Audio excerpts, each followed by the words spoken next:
So good morning, everybody, and welcome back to the 14th Winter School of Estonian Doctoral School of Arts and Humanities. It is our second day, and I'm very pleased and honored to introduce our third keynote speaker, Professor Helen Small. She's a Merton Professor of English Language and Literature at the University of Oxford. And she describes herself as working at the intersection of literature, intellectual history and philosophy, especially moral philosophy. And she says that two subjects have occupied much of her writing time in recent years: advocacy for the humanities and literature and philosophy of aging.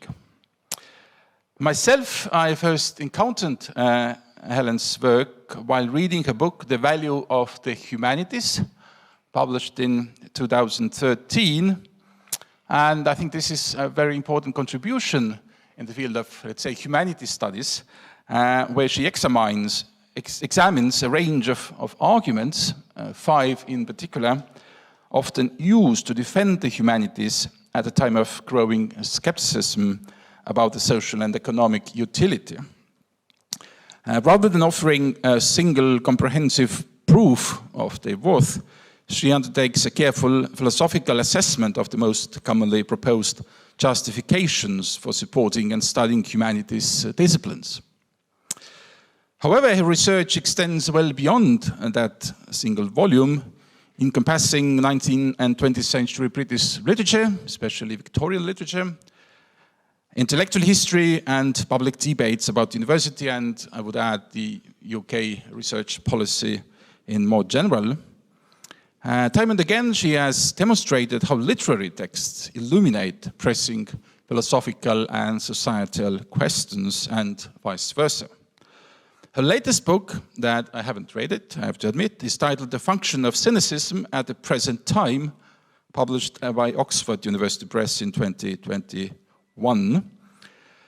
She is currently working on a new book titled Changing Humanities, also the title of her lecture today, which aims to provide a critical account of how changes in the cultural, political, and media conditions of the humanities are affecting research in our disciplines.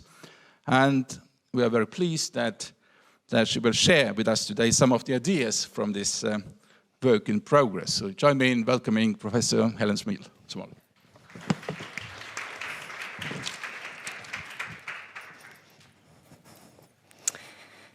Thank you very much. Thank you to Marek and to Eva and Tauri and everyone else who's made this possible. It's a pleasure to be here. I got in really late last night, so I'm sorry I've not met any of you yet, but I look forward to that. Currently working on is quite a flexible phrase. I won't really be working on this topic until I get a year's leave starting in October next year. So what you are hearing is very preliminary throat clearing towards the subject. But this seemed to me a good venue in which to test some ideas and find out some of the comparative cultural things that would be extremely helpful to me to hear about. If we want to talk in general terms about contemporary culture, the political scientist Martina Wiesenthal has recently remarked, we have to find a way of articulating contradictions everywhere at work: growth and degrowth, globalization and localization, rationalization and irrationality, seeking and abandoning identity, acceleration and deceleration, standardization and personalization, predictability and unpredictability, and so on. Wiesenthal was drawing on and in dialogue with the anthropologist Thomas Hyland Erikson, perhaps well known to many of you and much mourned by friends in and beyond the social sciences since his death in November. In a series of articles and books starting from 2015, including Overheating, An Anthropology of Accelerated Change, 2016, Erikson influentially expressed the difficulty of living amid asymmetric forces that present us with inevitable double binds. The term was coined by the ecologist Gregory Bateson, working in the 1950s with World War II veterans who were suffering the psychological consequences of extreme stress, consequences that were then labeled schizophrenia and are now more likely to be called post-traumatic stress disorder. That term was repurposed by Erikson from the mid-2010s to signal a more recent, more psychologically commonplace and global cultural phenomenon. A double bind, he says, is a self-refuting kind of communication, as when you say two incompatible things at once. A person trying to act on the basis of a double bind will never be able to do it right, since no matter what they do, it can be objected to. Double binds are the inevitable emotional and ethical consequences of living in a world of contradictory imperatives. Sustainability and growth are an obvious case at hand. All we can do is make imperfect choices of the kind that everyone here has made more or less consciously in traveling to this winter school. Do I get on the plane, in my case planes, and thereby make yet another fractional contribution to the problems caused by fossil fuel extraction and consumption? Or do I stay home, make my fractional contribution to the sustainability of the planet, but thereby contribute fractionally to stagnating economic growth in the UK? Staying home would mean harboring my energies for teaching and parenting and helping care for my 96-year-old mother-in-law, running the dog and all the other things that I have in-person responsibilities for. But it would also mean declining the opportunity for gains in knowledge, cultural understanding, and new intellectual connections that can make a qualitative difference to work in the humanities. Clearly, we all made choices. Erikson's right, I cannot be entirely satisfied with mine, but I made my choice, and here I am. Thank you. The contradictory imperatives at work in the double bind situation are just one of the features of cultural acceleration identified in Overheating, the book. Another's the profound disconnect between what social science discerns at a large scale of abstraction and local experience. Globalization does not create global persons, Erikson observed pithily in Overheating. And the large-scale changes imposed through the neoliberal world economy and climate change do not have the same results everywhere, simply because locations remain different and, in important respects, unique. The uniqueness of local experience creates what we might call a problem of reverse understanding. The explanations individuals and communities find for the felt impacts of a global capitalist economy, financial crises, military conflicts, environmental degradation, migration, rarely match up with the political, economic, and sociological concepts, which he says appear to lag behind changes in the physical world and may in any case be quite unknown or thinly understood to most participants in the culture. Erikson said relatively little in 2016 about the rapid acceleration effect of digital communications on cultural change. The evidence was by then already strong, the impacts of the smartphone still new enough to be surprising. A migrant sending a selfie from the beach on arrival, Maasai tribesmen on social media in a remote part of Tanzania hooked up to solar power. Erikson's primary concern at that point was with the unevenness of digital reach, an unevenness that doesn't map cleanly onto economic power. Quickly transformative of transglobal communication, smartphones were creating great gulfs of experience between those who did and did not have access, but also between those who had access but did and did not choose to engage. Returning to the subject last year, Erikson gave much heavier weight to the cultural contradictions arising. New communication technologies and smartphones in particular have enabled social networking without boundaries and made a wealth of information available across the world, he wrote, but the proliferating new technologies are plainly not resulting only in enrichments of cultural experience. We live with the daily evidence of a fracturing of cultural perceptions, a coarsening of social discourse, and an intensifying sense of the vulnerability of social identities that fuels social and political conflict and threatens the institutional structures that are meant to protect social and legal norms. In his words again, the rise in hate speech and polarization of views, the spread of conspiracies and seductive lies proliferating across the web demand the sustained attention of researchers studying political violence and the future of democracy. Very broad observations on cultural change of the kind I've been putting in front of you from Erikson and Wiesenthal are not my comfort zone. For two reasons. Statements like these are commonplaces. We're likely to hear them many times, even in a single day, and we probably hear ourselves mouthing them, probably several times in some single days. Handled well, they're properly the domain of the anthropologist and the political scientist who have expertise in navigating the different scales at which culture operates and handling the theoretical equipment developed within anthropology, politics, economics, sociology, and so forth. A competent social scientist presumptively has more intellectual authority than a competent literary critic to pronounce on whether 1991 marked, as Erikson thought, a turning point, after which a critical anthropological perspective on the contemporary world must accent misalignment between concepts and experience.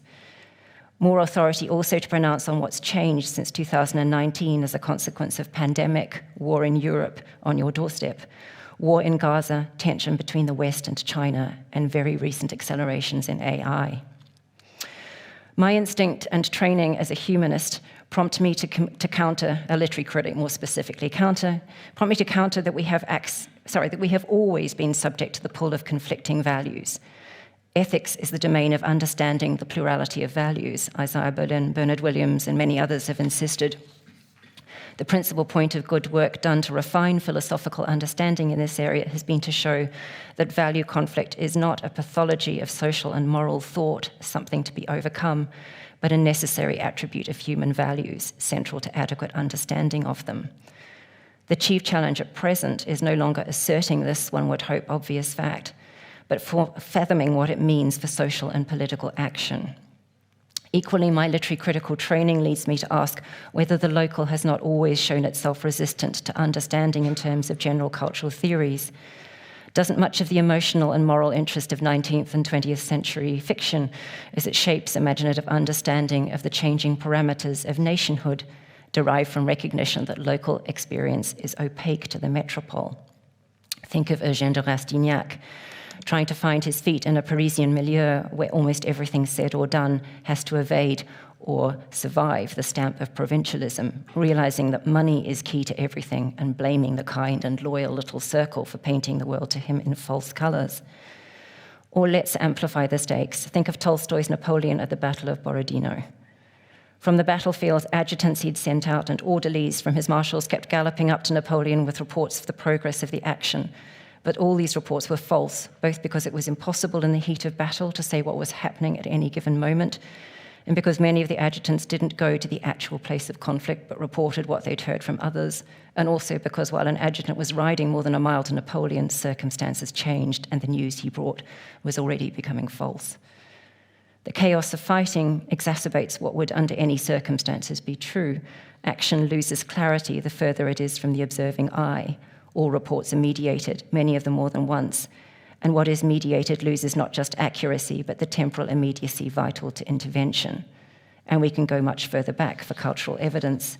Didn't Pausanias know something about the matter of local difference when he observed the cult of Artemis Laphria at Patrae and registered the gap between his outlook as an educated theoros, educated spectator, and epikoros, what the locals say?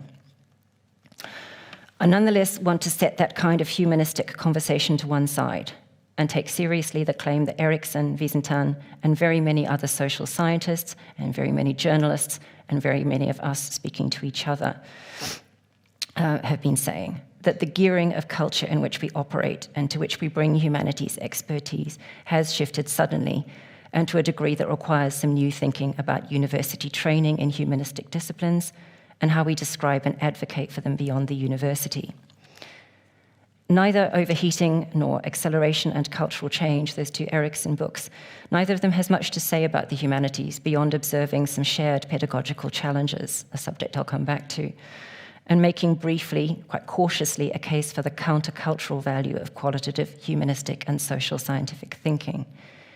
Insofar as humanities advocates have themselves been trying to assess the impact on our disciplines of currently accelerating cultural change, the conversation, at least as I've been hearing, has been heavily shaped by alarm at plummeting enrollments and departmental shrinkages and closures across Europe, the UK, and the US.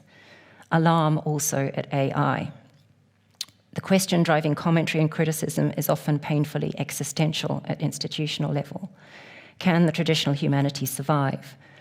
Most obviously, can disciplines like literature, history, philosophy, requiring deep immersion in the written word, expect to go on in the forms we've come to know and value? The conversation we need to be having, I want to suggest, isn't just a conversation about values, but about our practical response to changes that are having profound effects on our capacity to be, as Lionel Trilling almost phrased it, morally intelligent. We need to be competent to talk about access to knowledge and about the plausibility, credibility, source verification of what gets said in the domain of culture, which means, of course, in all domains, And we need to be able to talk intelligently about evolving ways in which culture is created. How do we recognize it, filter it, intervene in it? And how can we best evaluate it in ways that are a meaningful contribution back to that evolving culture? So speaking at this winter school is an opportunity, and I thank you again, to try to get some thoughts in order on the major cultural changes affecting our disciplines and their implications for the questions you've asked us to address. My concentration will be on AI, as you've probably already intuited. That's really risky for me in this exceptionally tech-savvy national context. I sat next to two defense experts, one a member of the army and one a foreign defense correspondent at dinner on Friday night, and had a quick briefing on just how impressive your digital systems are and your digital security.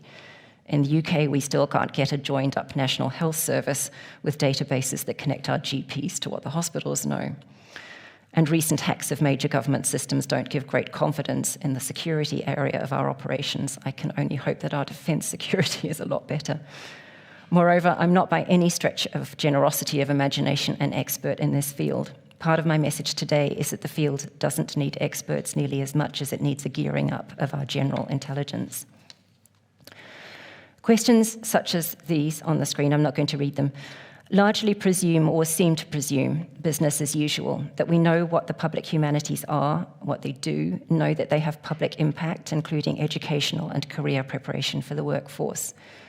With the exception of that digital technologies question, the task in front of us is to better describe the nature of our contributions to society, so that funders, employers, practitioners, students can have a stronger grasp on the intellectual skills and forms of knowledge we produce, and how they serve further goals of civic engagement, social change, diverse communities, and representation for those communities, answering societal challenges, and potentially transforming future employment. My starting proposition is that we now have the additional imperative, and by no means a straightforward task, of gauging what technology is doing to the cultural ambit in which the humanities operate, and explaining what those changes are to the outside non-academic world, which is, of course, also experiencing them unevenly in every domain: education, performing arts, administration of government, politics, environmental management, health, urban planning, and so on. In other words, I'm adding my voice to a suddenly much more prominent and, in my bit of the world, quite agitated conversation about what the future of our educational and research contributions to society can be. Given systemic technical changes, we can do very little to influence at source. We can do something. I had my go at describing the public value of the humanities in 2013. Most of what I said then I stand by, though a sentence about MOOCs looks remarkably dated.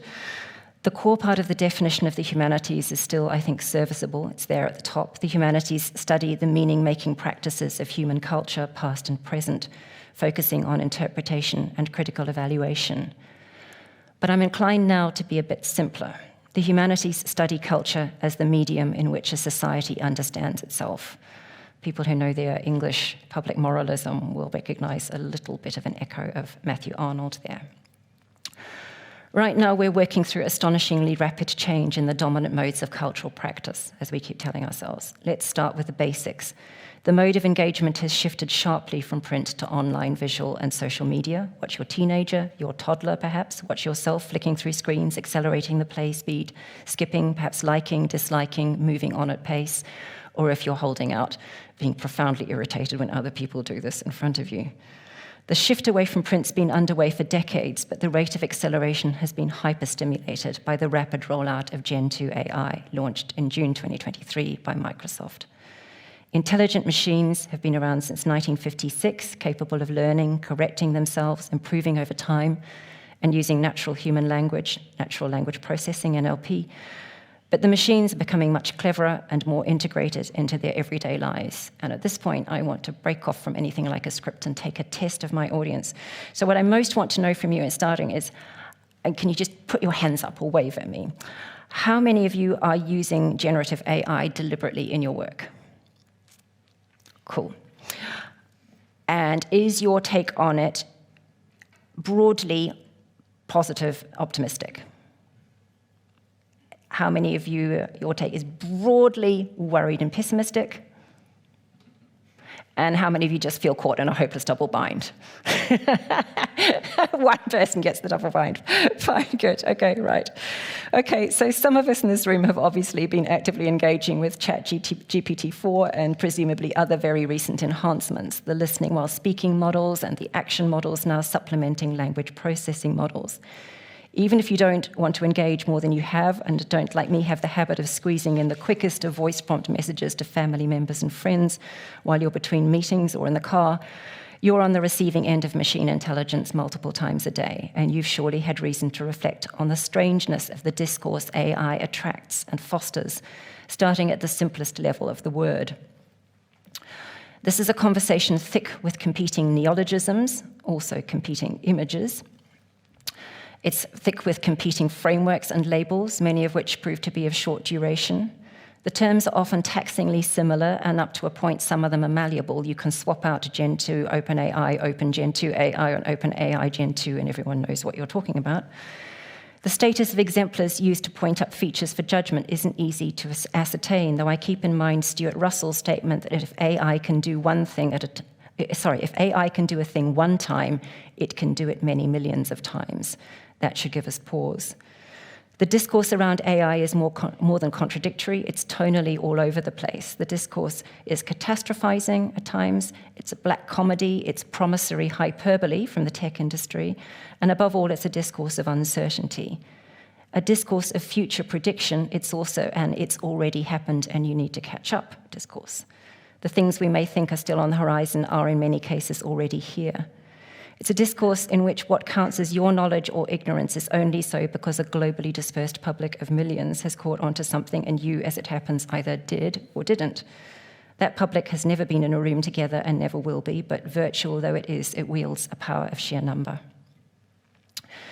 So ChatGPT 3.5, launched by OpenAI in November 2022, almost immediately changed the conversation among educationalists, as no previous iteration of Gen AI had done. Social, chatty, quickly responsive to prompting in almost any language. That's a bit of an exaggeration, actually, from the tech people. Able to complete complex data analysis tasks quickly and accurately, and equipped with a memory coextensive with the internet, it was also quick to reveal a capacity for rogue behavior.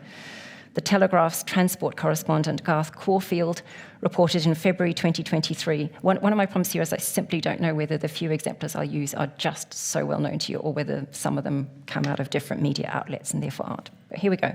He reported in February 2023 that a Microsoft chatbot designed to improve Microsoft's Bing chat search engine and based on ChatGPT had encouraged a New York Times columnist, a trial user, to end his marriage.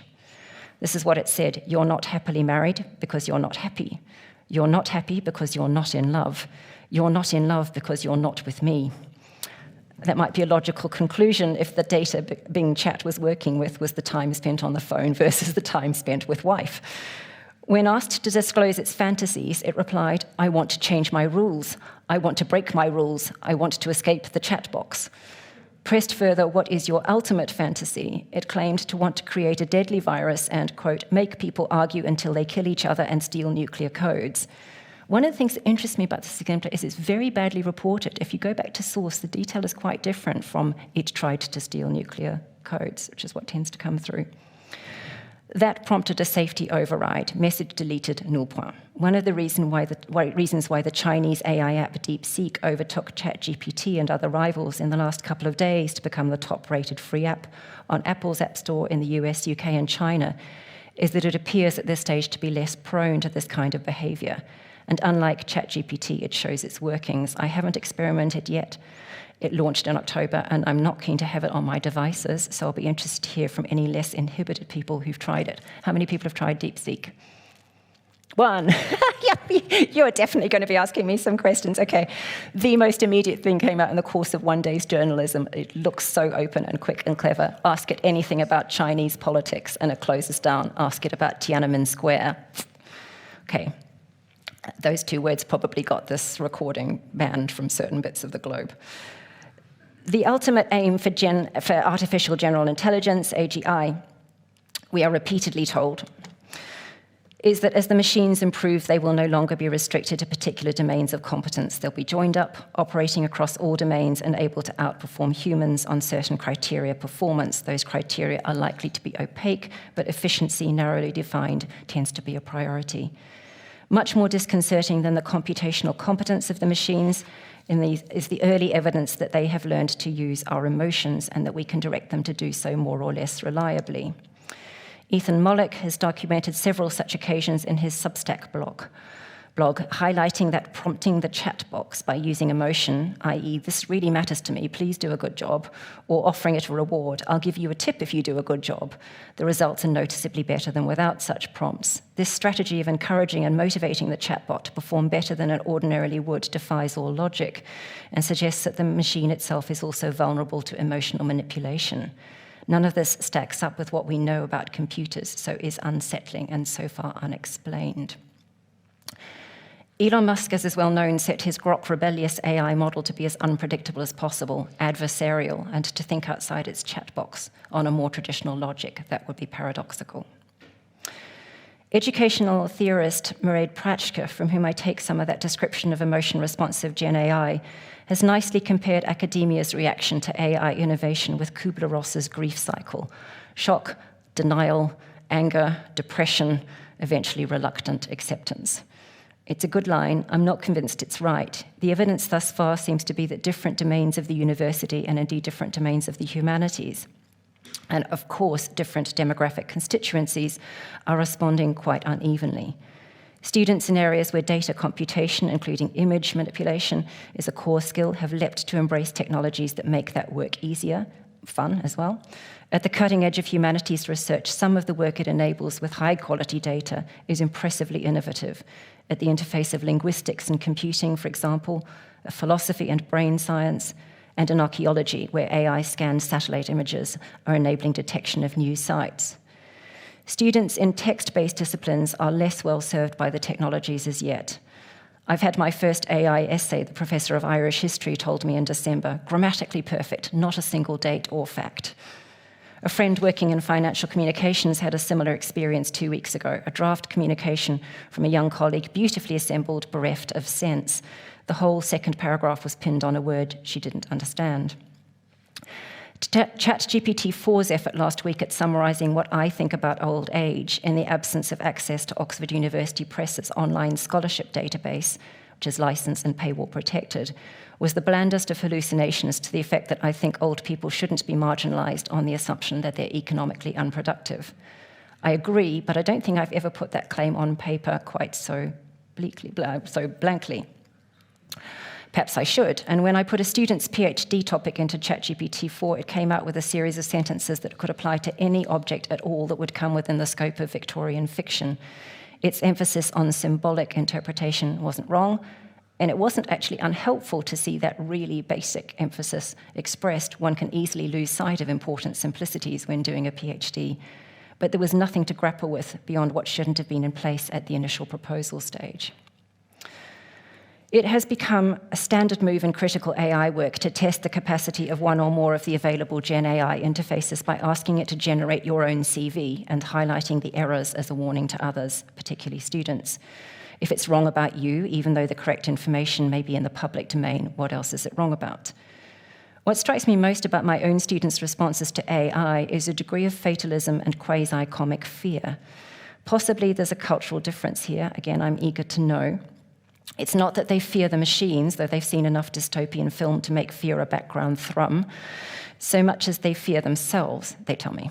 Finally, a PhD candidate unburdened herself to me a couple of days ago. I can't bear to look at it because I'm afraid it will give me something in less than 1 minute that isn't brilliant, but much better than I could do in months and acceptable. The surface fear, I take it, conceals a deeper one. A PhD is meant to evidence a higher level of education. Its chief value is not really or normally the 80 to 120,000 word block. Wittgenstein may be an exception. The greater gains the possession of specialist human knowledge that the block of text represents, the capacity that students developed to handle large and complex amounts of information, ask questions of it, research relevant material to assist their thinking, and reach intelligent conclusions or thought-provoking interpretations with the stamp of an individual mind at work. One of the ethical pressure points AI acceleration creates is the potential for erosion of trust, a creeping doubt that the final output truthfully represents what the author knows, a deeper doubt that the value of the end product will hold up. If you have suspicions about the authenticity of authorship as a teacher, there's a really fine judgment call to be made about whether and how you voice them to the student. Because if you're wrong, your suspicion deeply damages the teaching relationship, especially if the work seemed to you questionable simply because it was good. What made you think it was too good? And I'll come back to the particular complications arising around students writing in a second language. The pedagogic debate around AI is still in its very early stages, but three claims seem to be widely accepted within the sciences and social sciences.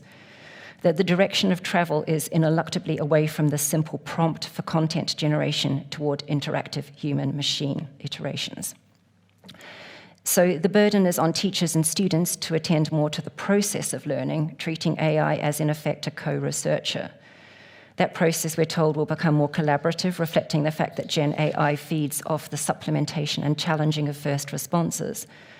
On this model, we should stop thinking about completing the task, writing the essay, producing the book summary, answering the exam question, reaching the PhD word count, and more about the value that AI and AI-spurred discussion can add to its accomplishment. We've always done a version of this. The quality of the information used and proof of source have always been crucial. But AI pulls information into view, some of it sound, that no one teacher could possibly command. If you're willing to embrace it, the challenge, and this is the second point of broad agreement out there, is training your AI so that it accurately reflects your expertise and your developing lines of inquiry.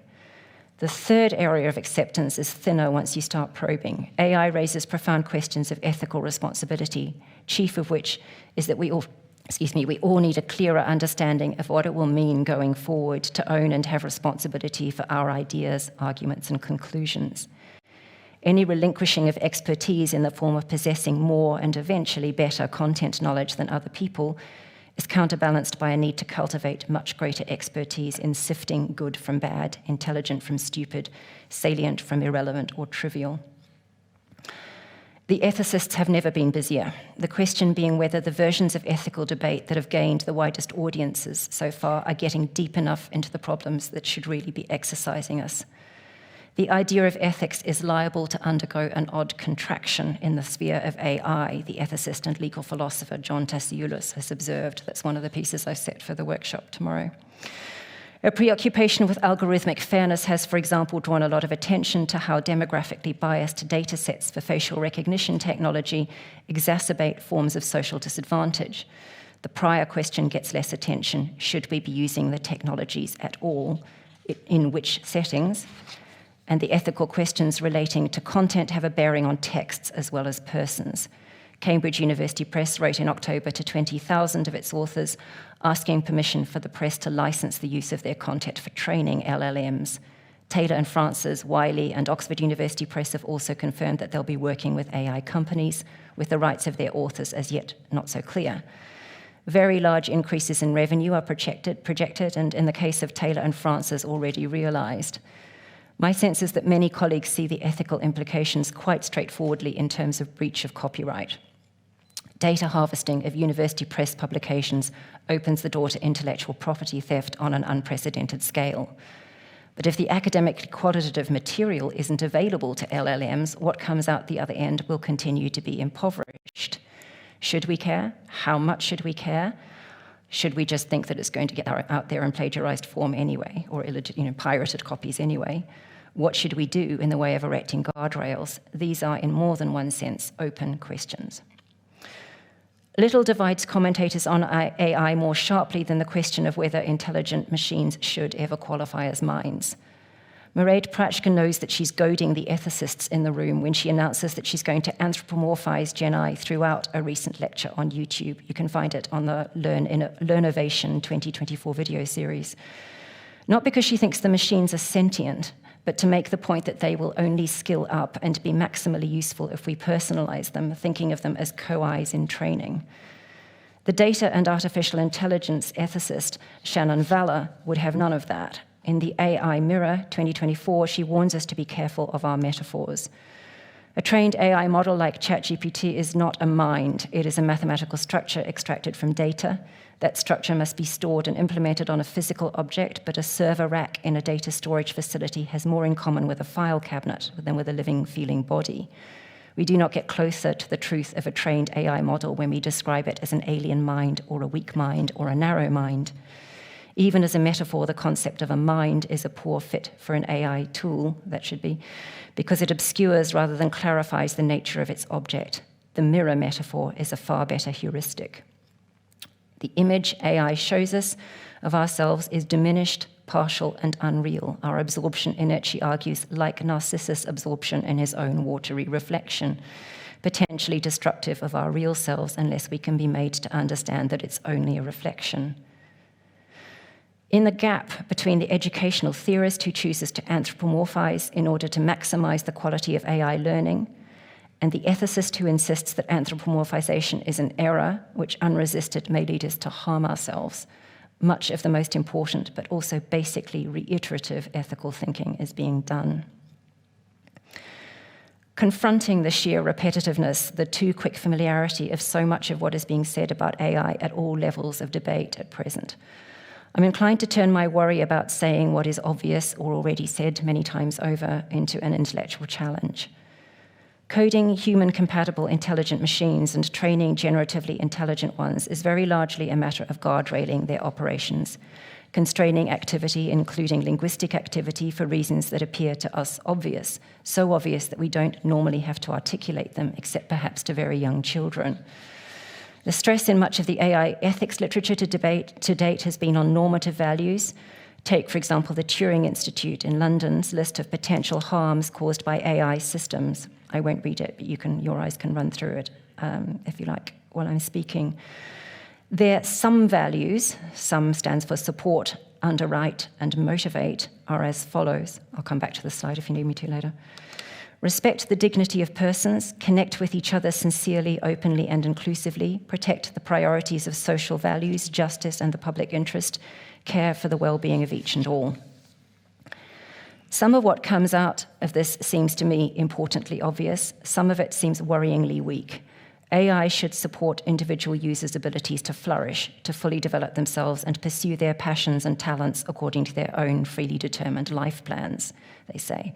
Well, tell that to the Kenyan workers paid $2 an hour to identify and remove sexual abuse content, including sexual abuse of children, from social media. I owe that example to Lauren Goodlad. A wider definition of harms of the kind urged by the Rutgers Critical AI group under her leadership would look beyond utilitarianism and rights-based discourse in the limited interpretation of those traditions drawn on here. That's there. To reflect on harm done to the supporting workforce, economic exploitation, harm to the environment and thus to future generations, the huge demand on water and other natural resources to cool the data centers, and so forth. One of the things we may need from public philosophy at present, I would suggest, is a renewal of debate about the meaning and status of the morally obvious. How does obviousness differ, if it does, from intuition, from common sense, from cultural habit, from moral normativity? AI are not inert machines, not morally accountable agents. So the principles we need to be competent to code into their operations and express to one another, they're now, of course, doing their own coding, so even that sounds a little out of time. The principles we need to be competent to code into their operations and express to one another in our discourse about them go deeper even than legal and social norms at times. The urgency of that articulation is nowhere more plain than in the domain of autonomous warfare systems that have been under scrutiny by the UN since 2014. It is surely morally obvious that tiny, mass-producible lethal weaponry outside the control of human agents should not be developed. This is why we stand to benefit from thinking again along the lines suggested by Stanley Cavell in The Claim of Reason, when he suggested that we need to be able to locate the limits to the erosion of reason in the domain of morals, equivalent to the limits on erosion of truth and truthfulness when we're reasoning about knowledge. We would benefit, he argued, this is 1979, so mid-Cold War, from a schema for a potential overthrowing or undercutting of any indiscriminate skepticism. The contribution to such a project is, I think, its linking and a certain shaping of the ideas of obviousness and generality, instead, for example, of evidence and certainty, as those upon which the convincingness of the skeptical conclusion depends. This linking and shaping of the ideas of obviousness and generality isn't work that can be left to the coders, and certainly not the self-coding generatively intelligent machines alone, though they are active in the domain. And it shouldn't be left to the professional ethicists, though they can certainly help. The biggest risks AI poses for the future are the risks that come from its potential failure to recognize and operate within the bounds of what is ethically obvious to human beings.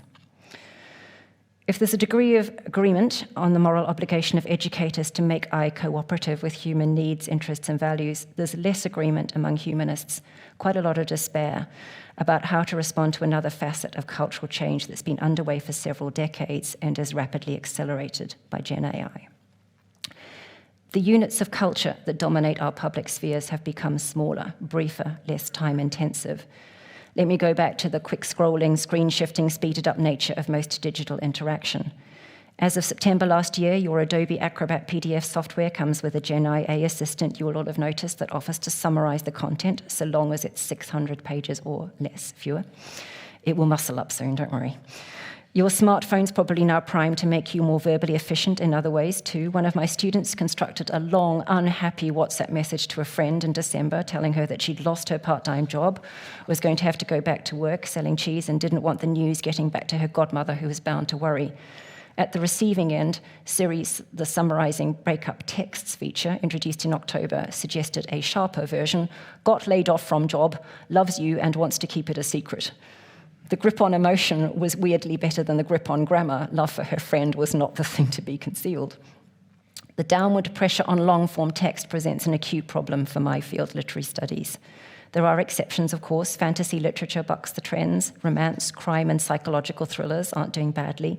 Celebrity life writing throws up wildcards, such as Prince Harry's Spare, though it's not on any course of literature, I know.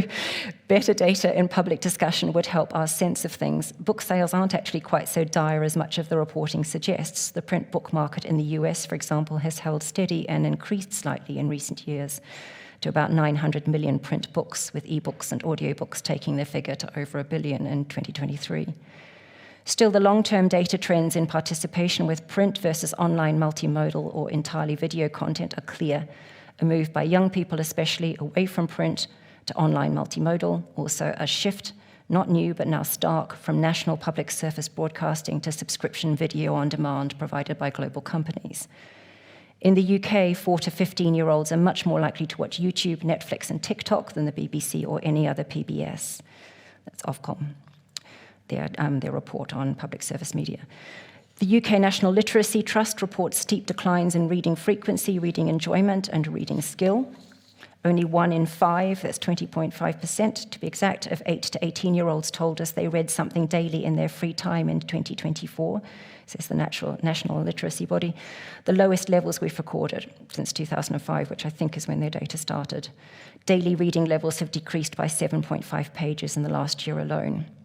For centuries, a primary vehicle of culture and education, the book has become increasingly difficult for younger generations to engage with. At the conclusion of his widely discussed critical history of the professionalization of English literature, John Guillory takes a melancholy glimpse at this horizon. The greatest problem for teachers of literature today is the fact that literature is no longer, as it once was, the principal source of entertainment for those able to read. Nor is it the principal means of achieving cultural distinction of the sort that once animated the European bourgeoisie. The waning of literary culture is a media situation that is probably irreversible, but it doesn't mean that literature has ceased to be entertainment. It means rather that creating the conditions for aesthetic pleasure in the ancient technology of writing has become more difficult, more likely to fail. In a subsequent interview, he adds another level of concern. Oh, I'm so sorry, I'm on the wrong slide. I beg your pardon, that's the one. In a subsequent interview, he adds another level of concern. There's no longer a media system that can give literary scholars access to a wide audience, not even among readers of literature. Here it may help a little to bring what we know about the history of the book to bear. It's easy to moan about students, as one of my colleagues did recently, who can no longer be asked to read 4 Dickens novels for a class. But any teacher who thinks that some weren't cheating in the past is kidding themselves. More importantly, as Michael Warner pointed out at the start of the debate about surface reading, the dominant way of reading through human history was indexical, searching out what's relevant, finding what serves the reader's purposes or piques the wandering interest. Continuous paging through a single text wasn't normal prior to the 18th century, and the novel, he suggests, had a lot to do with normalization. Tina Lupton's work, Reading and the Making of Time in the 18th Century, deepens the picture. In the memoirs, diaries, and other historical evidence she uncovers, reading novels, reading codex more generally, proves to be an activity more recalcitrant and resistant to efficiency than their indexicality suggests. In the stories I tell, people pick up books, reread them, and postpone reading them in ways that are often out of kilter with the idea of modernity's commitment to regularity and speed. Reading shows up as an activity that involves irregular, stolen, and anticipated moments as often as it does routine or synchronized or profitable ones. Her conclusion is that the temporal dimension of reading books has been more salient to readers' experience of them than reconstructions of that history by digital humanists tend to capture. For digital humanities, making the circulation of books visible as networks or cultural preoccupations visible as word clusters, or the different bibliographic features of multiple text versions made visibly contiguous on a screen, the synchronic organization of information trumps historical explanation. Space matters more than time as the field in which visualizations operate most easily here, and things like the pace at which a book is read or the intervals between its readings or whether a book was read at all are much higher to diagram, Lupton says. There are implications for humanities education, she suggests, which holds out real promise as a way of being in time, one that lies at an angle to and partly outside our relationship to the time discipline of work, though for academics it's more their work time than for most others. The sentiment here, as I take it, is close to Thomas Erikson's when he looks to affirm the countercultural role of the humanities. But if the counterculture has become so far countercultural that it's difficult for many young people to engage at all with books, our work in humanities departments necessarily changes. Our role surely isn't to castigate younger people for short attention spans. After all, most of us feel our own concentration just as imperiled. It's to figure out how we help them and ourselves develop and protect the capacity for reading long form while also developing their and our screen and AI literacies. Part of the equipment we need to give them is the power to reflect on the contradictory role of efficiency in the digital sphere, where the systems may be designed for efficiency, but our human operations with them are typically a weird mixture of the efficiency-seeking and the grossly inefficient. Some kinds of thinking can be compressed and some cannot, and the difference is largely a judgment call that we make in light of what we want to do, a decision AI shouldn't and in fact can't make for us, unless we're totally addicted. I'm not much in love with the concept of slow reading, which seems to me to suggest a kind of decadence. Long-form reading is more properly a call for sustained attention to one thing, for deliberation of the kind that's unlikely to happen at a single reading, but requires rereading and calibration if it's to yield an intelligent addition to the cultural conversation. All disciplines, not just the humanities, are dealing with the challenges of enabling concentration, managing distraction, nurturing the appetite for difficulty, finding ways through information overload, setting lines where we can between freedom and regulation, and earning trust. But in the humanities, observing and evaluating the cultural repercussions of technological change on our dominant cultural media of communication has to be core business.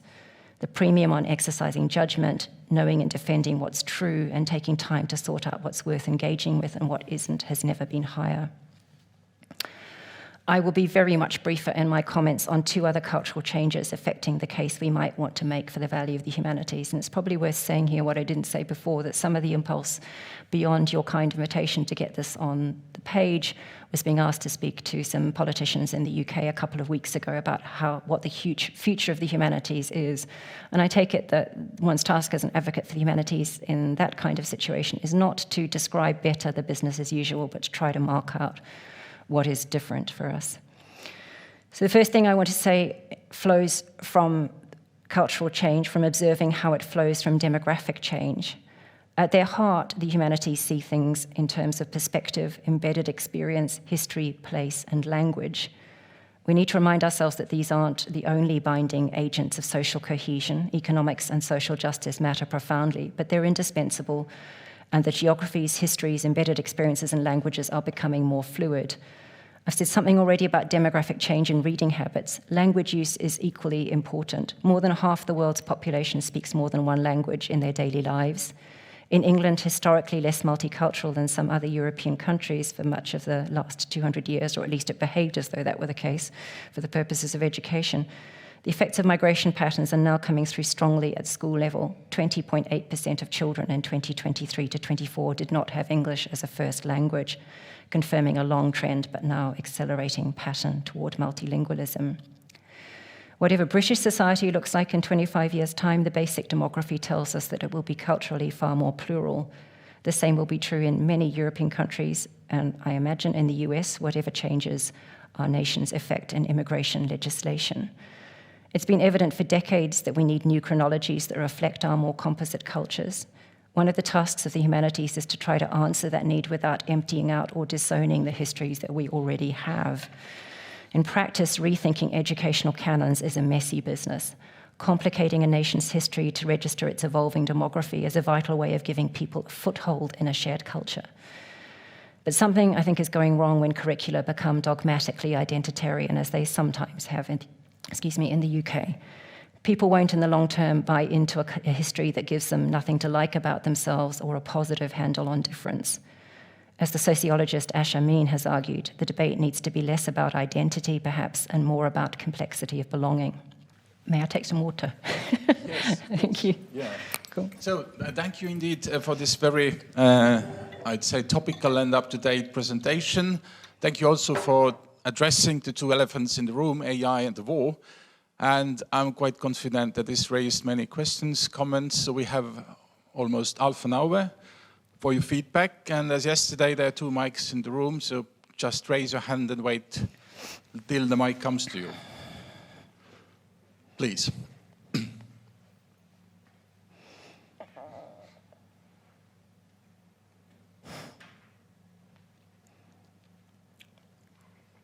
I've silenced you. That's the Estonian audience. Is it? Takes a few seconds I'm to... a New Zealander. I'm just hopelessly prone to leap into a silence. There's a challenge. Yeah. To give an example, yeah. Okay. Not being an Estonian, I will ask a question then. I was the one who put up my hand to say that I was really looking forward to the impact of AI, and I'm sort of cautiously optimistic about the new developments of DeepSeek, because it upends the potential dominance of the plutocrats of the tech industry. So how would you see this play out? Is the world of AI potentially democratizing technology going forward? And what will happen for the humanities? Will we be able to access lots more stuff which up until now has been sort of the preserve of a few privileged libraries? It depends what we want to call democratizing and what we want to call pervasive. So certainly it will be everywhere, it will be cheaper, and the panic of the stock markets yesterday was really interesting to see. I think that was bound to happen anyway. I mean, those softwares were going to get cheaper. And I simply don't know, I'm not a financial expert, how far that was ever built into the cost model from the start onwards, but the fact that there was panic would suggest that it wasn't foreseen. One of the things that I was trying to say in pointing to unevenness is that I think the effects are extremely fine-grained. There are domains, I mean, every scientist I talk to will tell you immediately that the benefits of AI in modeling of cancer, for example, in spotting patterns of disease that you couldn't otherwise spot. These are very familiar examples, and they're true. You can see many, many domains in which that gathering of high-quality evidence does a lot of good. The damage gets done when the quality of the evidence is poor, and that happens in the areas where people don't have access to the qualitative stuff that there are good reasons for not giving at a general level. So what I'm saying is I think one of the reasons that the debate is so hard to handle is that probably most of us would not want to take back the gains that have been made in those fields, but many people out there would like to take back or halt or create some kind of space for thought and more careful regulation, which you can't do because it's an international matter. It's not within the scope of any one nation or group of nations. To step back and think, where is this able to go and How do we stop it? I didn't say on this, but Lauren Goodlad, if you look at her material from the Critical AI Center at Rutgers, it talks about that American term, the shitification of culture, the spread of just really bad, low-level rubbish stuff that now clusters.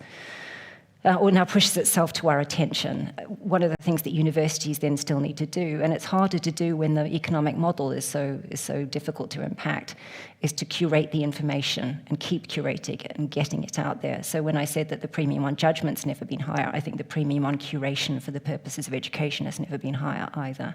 And those two things are in tension. Democratizing it, making it available to everybody is somewhat in tension of the money that you need to take to resource that activity.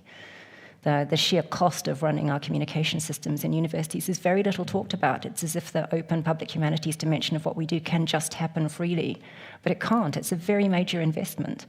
And I think maybe our conversations would be a little bit more honest if we factored that into them. Does that answer? Okay.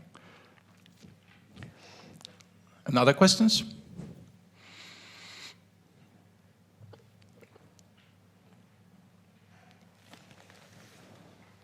Comically, I'm being punished by my tech systems, murdering my ear. The machines are really cross with me. On you go. Hi, Professor Small. I'm Iverson, originally from Hong Kong. Yeah. PhD student in Studies of Cultures, focusing on the boundaries of jurisdictions. Yeah. Thank you for bringing up the topic regarding the functions of School of Humanities in times of war.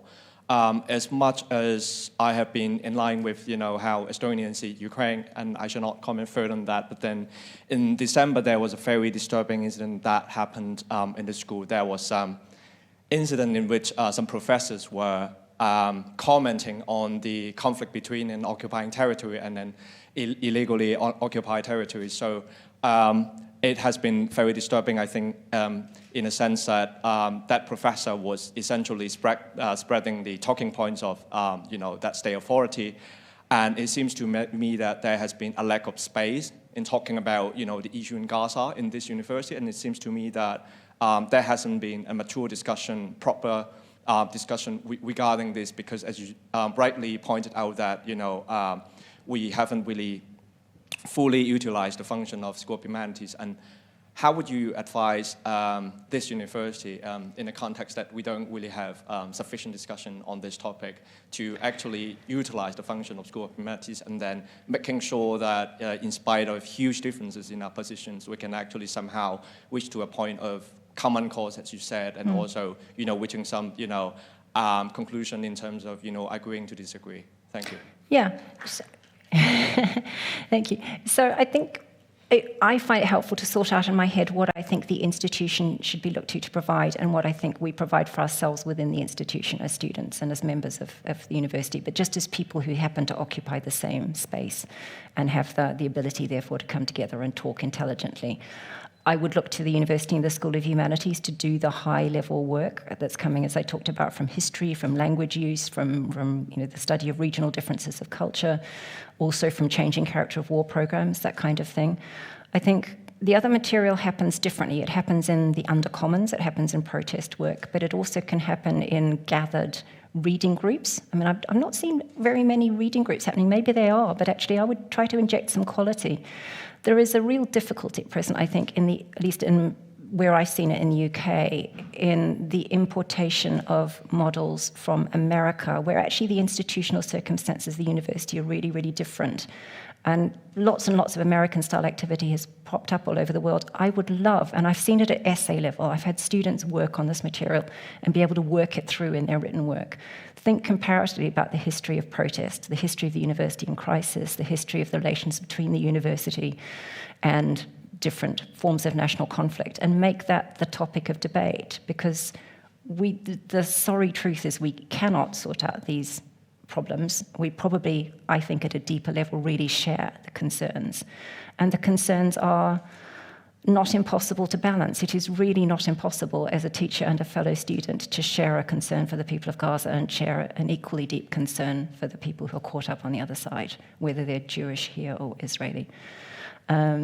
So I'm inclined to, as I say, figure out which bits are best done where, and I would really love to see some better writing on the topic and trying to sort out the ideas on paper. Not paper, on screen. Metaphor holds hard. Thank you. There's in the back row one question, yeah?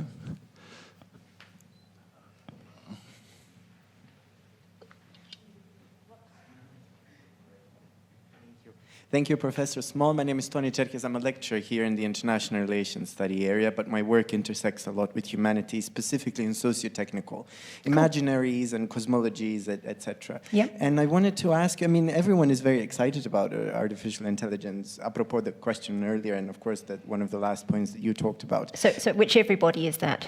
Well, unfortunately, everybody. Everybody in Estonia or in your program? Both, I would argue. I knew that would happen. Well, at least you learned about how conflicted people are elsewhere. On yes. you go. Well, I'm conflicted as well, so it's nice to share these feelings. But I wanted to ask you, what can humanities do when it comes to the environmental challenges of AI specifically? Mm-hmm. We know that these models, I mean, you mentioned earlier, with the DeepSeek, I believe, it's making everything more accessible and cheaper, etc. But then the problem is not just the market logic, which, as you rightly said, is inevitable, right? Mm-hmm. These things will be expensive until the market does its own, and then they'll get cheap. But ultimately, to power these technologies, we require extreme amounts of environmental resources, even more so than powering up just university communication infrastructures, which again are huge too. So I wanted to ask you a little bit more, what kind of work do you see coming out of the humanities that addresses these things? Which directions can humanities explore in this regard? And yes, that would be pretty much it. Yeah. Thank you. Making the information available to people. I mean, I think there's work of just historical and cultural inquiry to be done around that, because one sees the high-level stuff. A lot of the journalists who are doing that work are trained in humanities departments, but I think it would be good to see it brought into the programs. I'm sure that is happening in some places. When I say that talking to the politicians or so forth is the space in which I need to think about what I want to prioritize right now, I would say the same thing around the ethical debate. It's quite interesting to see so many ethicists of AI not bring that prominently into the discussion. So it's about pushing it up the agenda and having enough qualitative information around it and it just changes so fast. It was water a few weeks ago even now, but it's different liquids now. So they will have different trackings of their, what goes into the technologies. And I think that's an ongoing program of research, making it available and thinking it through. The risk is that you end up sounding like Cassandra, or in Britain we would say as Luddites, people who just want to stop the whole thing happening. But there are pressure points that happen within the regulatory industries, for example, and it's when you move into the real political infrastructure around it that the information and what decisions are made can, one hopes, add up. Yeah. There's a bit of a loose answer, but I always go back to, and some people would have heard me say it before, that basic description of a sort of deformation that happens within our different disciplines. Many of us in the humanities have a tendency to think that if we find the right words, that's enough.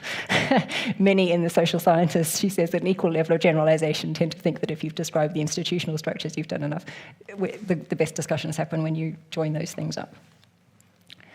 So I see another question? Thank you so much. I'll try to frame my question properly because there's too many synapses which are firing in my brain. Because I realize that it's such a humongous discourse, and it's impossible to pin down any of the aspects. Like it's unfolding while we are trying to have some understanding of it. Yeah. About my background, I'm doing an artistic research, and my background is in film and art.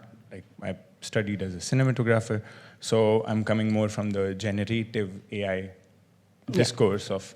Cool. I am more curious to ask about, because there's a lot more discourse about ChatGPT is being used for writing text, and the first time I heard the kind of hype or the fear around it was how students are going to easily pass the exams, and the entire education system is being put upside down. And that rather reminded me of this quote from E.O. Wilson, who was an evolutionary biologist, and he said that we have Paleolithic emotions, industry-age institutions, and godlike technology in our hand, and we are just stuck between these three things. How much do you reflect back upon that? Probably somewhere these institutions went really wrong? That our concerns are more about like how exam system is going to be affected and like how academia will become irrelevant. It raises a big question in my mind, like, did we do something that wrong that people, or as a society, we are not interested in learning anymore? And there is an existential threat to learning itself and like academia itself and university itself. So how do you reflect back on it, and do you take away certain things that this could have been done differently, or this we could do thing like differently now to not go into that rabbit hole? Well, I go back to, I think we probably answered the question best if teachers like me put ourselves back in the, the position of being the student in the room, and what did I want at that point from my education. I'm really struck by my students voicing not the kind of optimism I heard in this room, but a real mixture of optimism and complete concern, not just that the whole point of doing it disappears, but the value of the product, however it's reached, won't last. I think you'll see a lot of experimentation, because I don't think we yet know, and I think it is moving, as we keep saying. I started the paper, for what it's worth, paper, there we go, metaphor again. I started this lecture from the position of thinking that actually too many of us are letting the fear dictate what we do, and we should experiment. And I would really like to see a better version of what happened in the communications example I gave you. Somebody puts the question into the machine, and out comes a very bad answer, and the person putting it in wasn't equipped to see it. So one model of this is you just accept that the technology is everywhere, you let people use it, and you judge the end result. The better one, I think, is the process of unpicking it, because we've always been able to set students an essay and they will just write more or less cogently, and then you work with what comes out. It puts a huge emphasis back on having the student in front of you in a room, taking them back into the classroom and making them responsible for every stage in that. What was the first question you asked? Why did you go to the AI first rather than go to it a little further down the track? Where did you source your sense of what was the right question to ask, or what was the right information to consult, or where the conversation has already gone on that? And you need teachers to do that. The AI will not do that well for you, partly because they're just choices. The choices the teacher makes about how to shape the course in front of you, and then choices that the student makes about how to inhabit that course and make it their own. And you break it down. So you look at the quality of the evidence, you look at the first draft, you look at the second. And I think we'll probably find a lot more of that sort of iterative, how did you get there? And then, when it comes to the dissertation level, a bit of me, I think probably we will see it happening. Different institutions will do different things, and then we'll all talk to each other and find a way. But you may well find that the guardrails come quite off. And what happens in the end is really an attempt to figure out what is the quality of the thing in front of you, and to test the person's answerability to it. If they don't understand what they've produced, can't ask questions about it, that becomes the test point. But there is a real question about ownership, how you reassure yourself as the writer as well as the teacher, as the student as well as the teacher. Both parties need to know what they understand and own. Sorry, your hand was up. Yeah, Stefan. Sorry, let me just finish on that, because you asked me whether we went wrong. I don't think we did go wrong. I don't think we should be beating ourselves up institutionally. I don't buy into the idea that we've all lost a faith in learning. I mean, Cassandra attitudes are rhetorical. They're spoken out of a position of concern and above all of not being the people who can pull the levers to change things immediately. So it's about finding our way through. Maybe the Kubler-Ross model does have something for going, finding our way through that stage and listening to other voices in the room that are less worried. Yeah, my question in a way follows on. Hi. Because one of the very valuable things I think that comes across in the lecture is our need to navigate our way between various extremes of reaction to what's happening around us. And there's obviously a very unattractive extreme in one direction, which just says it's cataclysmic, we can't cope, it's destroyed everything we know, nothing we can do. And then there's the other extreme of, well, there's nothing much happening here, it's not really very significant, it'll blow over, and so on. These are very unappealing extremes, as you show, and we've got to take a more complicated path. Now, one of the things it seems to me that people, you and I both well know, that historically there have been a series of alarms and crises about the impact of technological changes. In each of those generations in the past, the participants in these debates thought equally that there was something dramatically different in their age, as we think, as you were itemizing about with AI and so on. And it's a bit of historical imagination needed to recover the extent to which people thought that in one way the arrival of, let's say, film or radio or other cheap print technologies or whatever, compared to what they had been familiar with, was an absolutely dramatic change. So my question is, do you think one of the tasks of the humanities in the face of the changes you've been talking about is to help us understand historically where to place our alarms and anxieties in this long history of alarms and anxieties? There's always going to be something unique to each generation, something dramatically different. Perhaps there's always going to be some similarities of reaction and debate. And does not just the work of historians, but of literary critics and philosophers familiar with this long history of alarm about technological changes on, is that something that the humanities in the present dilemma you've set out for us help us to deal with?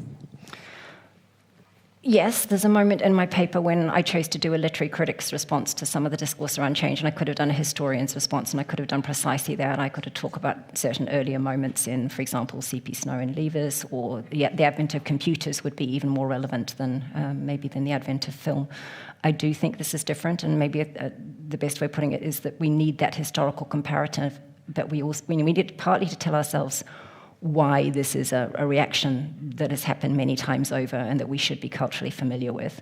But we also need it to tell us why this one is different. And the most pressing things that are different about it are that it's mathematical and statistical, that it's not human agential in its sources, and it's that the content that comes out of the intelligent machines is not content. It's not a case of content in, content out. You can't. That's where the ethical dilemmas are so pressing. You cannot trace responsible agents back through the system. And the quality, the scooping. Yes, you hear masses that look at the discourse around the 18th century and especially 19th century newspaper press. It's also about what Americans call shitification in many ways. But this is different because it's about the power of the machines to push stuff your way. It's not about you as consumer, who may be, yes, to a certain degree, acculturated by the people around you and what they're reading, or maybe pulled in certain directions and advertised to, all those things. But this drives it right into your personal space many, many, many times a day. And that's why I think genuinely we're in a different place. And the pervasiveness that cuts across different cultural situations, so that the impacts are seen by a pooling of reactions that comes from around the globe, not by in one place locality of response. Those are things I'm trying to capture.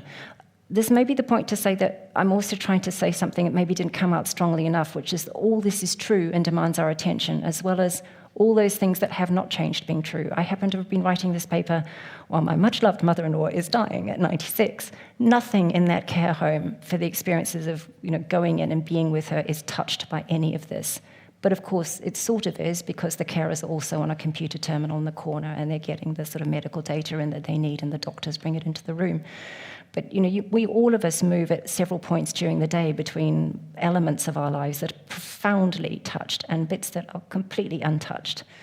And I think getting that sort of lived weirdness into the picture, it's not difficult to do. We all do it. It's, again, I feel I'm uttering commonplaces, but I think it's worth saying at this point.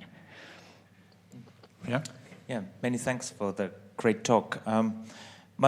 My question is from someone who was related to humanities, but not necessarily a humanities scholar himself. I'm a human geographer. I'm an urban studies professor, but I'm curious of your reflections on the value of humanities, or especially something that the humanities needs to get hold or to keep as a center.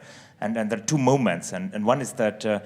When I think my life as a PhD student in geography department, I remember the desks of physical geographers, which hardly had any books, right? There were samples, there were papers, and human geographers, books, like desks filled with books, right? So the role of books is, of course, very different in different fields. If you look at physical or natural sciences, the book is not a format to work with. It's a totally other formats, right? That's one thing. It's the role of books and the knowledge that comes and the deep reading, perhaps, right? And the other moment I was thinking is is the role of AI and the work with, let's say, literary texts and the analysis of literary texts, that you can basically ask the AI to go through and, to map the different characters there, to put them together with each other and to sort of go through the text in that way.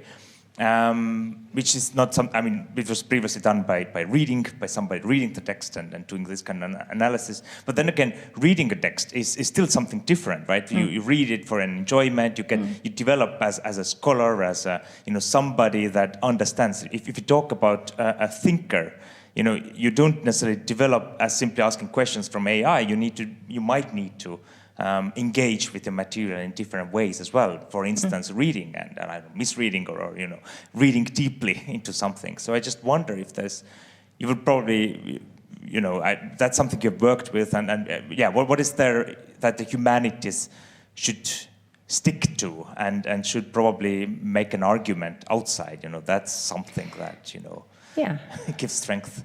Show different humanities, but in my own field, I'll answer it from mine because I do it from literary studies. Yeah. Taught to school teachers at the primary and especially the secondary level, and they will tell you that they are seeing the effects of AI coming in, and it's affecting the disciplines profoundly differently. And a young member of my family, now in English teaching, said to me, most of the other subjects can now do their marking in very few minutes through AI. I can't, because I'm still marking essays, and so my colleague in history and so forth. They're separating out. Okay, that's a lot more work, and maybe it should be recognized in the pay packet, but that bit isn't dispensable.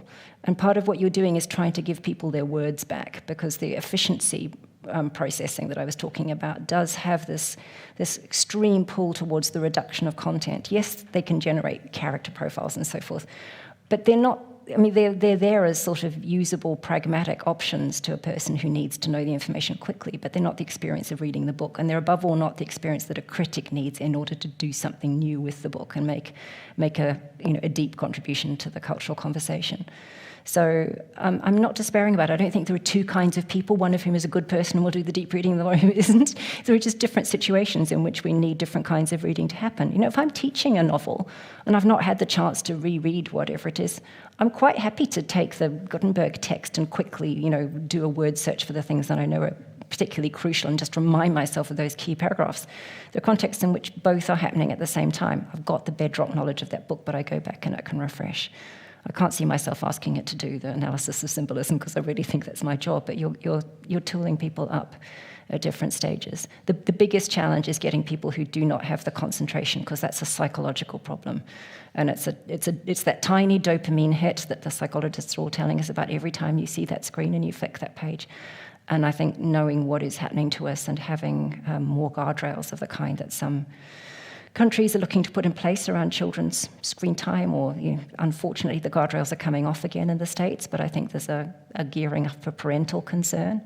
It is extremely concerning to see small children spend hours and hours and hours a day doing that and then have a very, very bad reaction when they're taken away from it. So there are elements, there are points in our culture where we need to do it very intensively, and other points where we treat people as grown-ups, give them the information and hope they come out the end all right.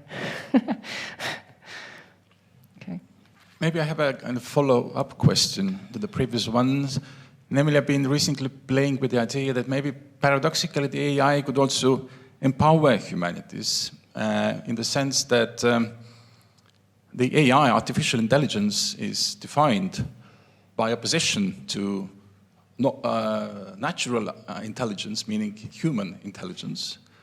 And this might force us to reconsider what is the human intelligence. And in more general, I would argue that the rapid development of digital technologies forces us to reconsider the age-old questions: what it means to be human, what are the limits of being human, and these are, of course, the questions that humanities have been dealing with for a long time. So I wonder whether, this new context, these new relations between human and non-human, artificial non-humans, in an interesting way might give us a new relevance.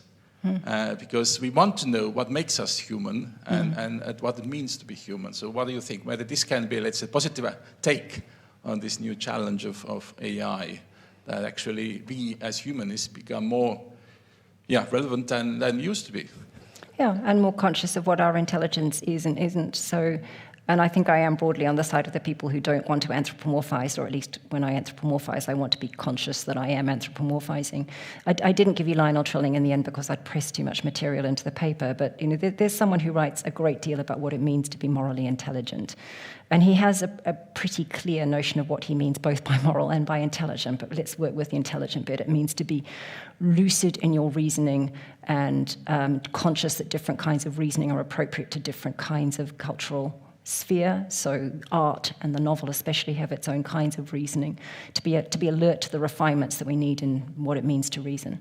But he's also extremely acid in the way he treats the kind of intelligence that comes out of the university. So he has a line somewhere in that book about people who are soaked in university knowledge, and what he's trying to do is to draw that knowledge out and make it more self-critical of particularly its political failings or its ethical failings at certain points. Very granular. There's no big take home from that.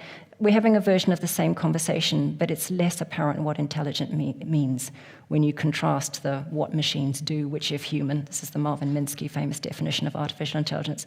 Artificial intelligence is what computers do, which would require intelligence in a human. Well, yes and no, and it's pushing away that definition until we can clarify it for ourselves over the coming months and years that really, really matters. Okay? So we have time eventually for one last question.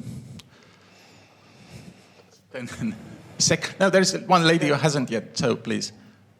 There. Yeah.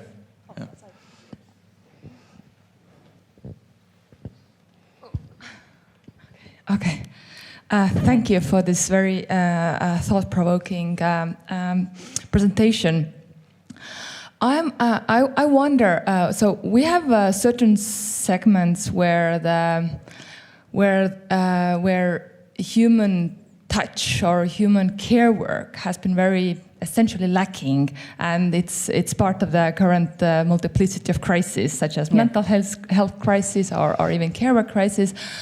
And I wonder how many of you here have been in a similar situation as I have been, sending my blood test results to AI, asking to check my health condition or inquiring about some certain health-related condition, symptom before calling my doctor, just to know if it's serious enough to bother. And on the other hand, I've been also in a situation where losing the sleep in the middle of night and asking the AI to advise how I can fall back to sleep. And then the AI gives me a list of very coherent advices, and I'm saying that, yeah, but I can't sleep because of my baby. And then there comes this very emotional support that you can do it. And I have tears in my eyes, and I'm thinking that, oh my God, like ChatGPT actually, gave me the care that I needed in the middle of a night, being awake for 3 hours. And so this is my question that towards this optimistic viewpoints that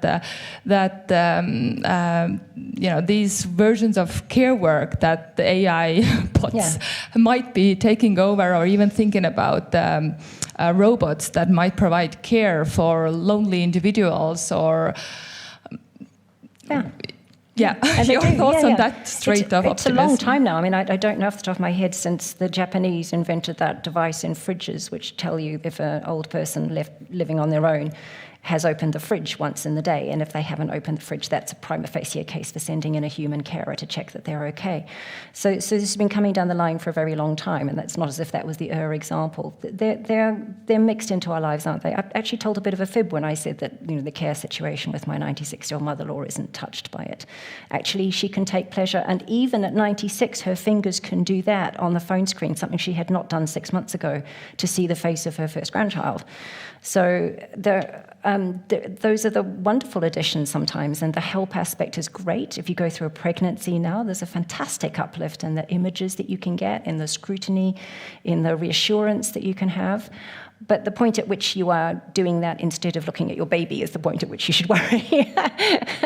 So there's an awful lot of invitation to beat ourselves up about whether we're doing something wrong against some pristine standard out there. We're all muddling through. And I think the simplest thing I would say, going back to your question, is forgive me, every digital humanist in the room, something very odd happened at the point where we got digital humanities, but we didn't get digital social science, and we didn't get digital sciences, and we certainly didn't get digital medical science. It just is a pervasive technology, and I think we will be in a very much better position if we don't do AI humanities, just do humanities and think it through about how we too are integrating as far as we want to and as far as it's value added, and pushing back when it's value depleting.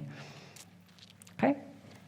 Thank you very much for your questions. Thank you, Helen, for your fantastic lecture. So it's the lunch break, and we will have then the second series of workshops. Okay. Thank you.